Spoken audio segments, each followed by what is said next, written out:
বিধায়ক নিজের ঢাক নিজেই পেটালেন। বিজেপির কটাক্ষ দুর্নীতির একটা পাঁচালী হোক। চুঁচুড়ার বিধায়ক অসিত মজুমদার পাঁচালী সংকল্প নিয়ে আজ চুঁচুড়া পুরসভার ৩০ নম্বর ওয়ার্ডে ঢাক বাজিয়ে প্রচার চালান। বাড়ি বাড়ি গিয়ে রাজ্য সরকারি প্রকল্পের কথা শোনান। গত ১৫ বছরে কি উন্নয়নের কাজ হয়েছে সে কথাও তুলে ধরেন।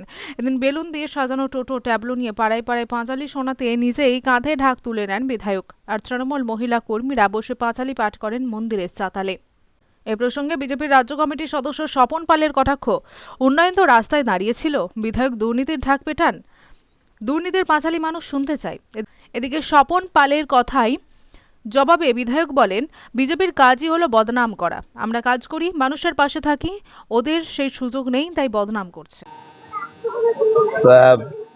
আমাদের যে কর্মযোগ্য 15 বছরের উন্নয়নের পাঁচালী বাংলার মুখ্যমন্ত্রী মমতা বন্দ্যোপাধ্যায় একটা বই বের করেছেন এবং সেই উন্নয়নের পাঁচালী নিয়ে আমরা উন্নয়নের সংকল্প এই পদযাত্রা করছি।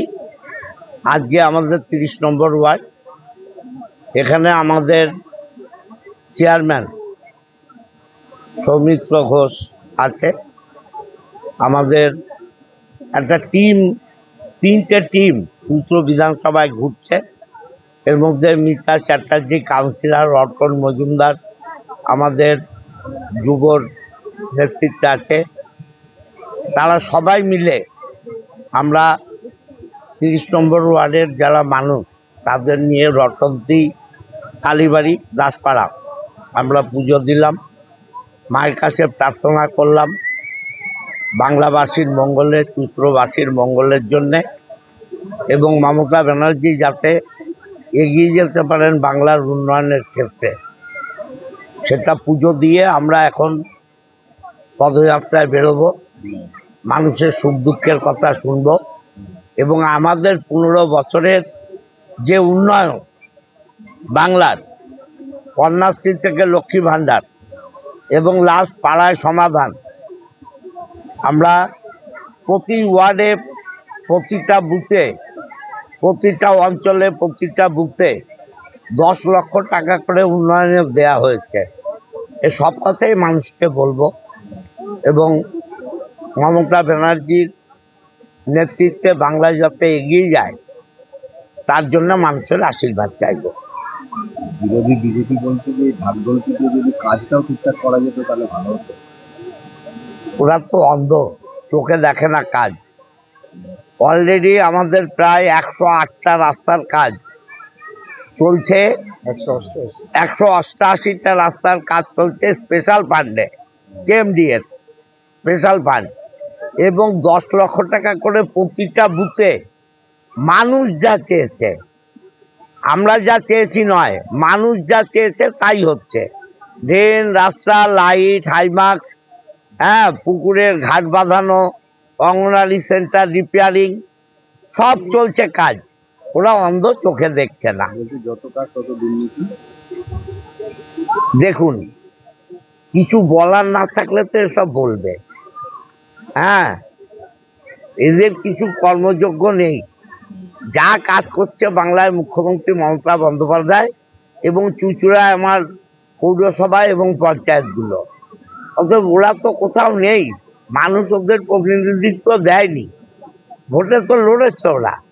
মানুষ চেয়েছে এরা কাজ করুক, আমরা কাজ করছি। ওদের কাজ করার সুযোগ নেই, ওরা বদনাম করছে। ওই জন্য নাকি ফাইল নিয়ে যেতে হচ্ছে। ফাইল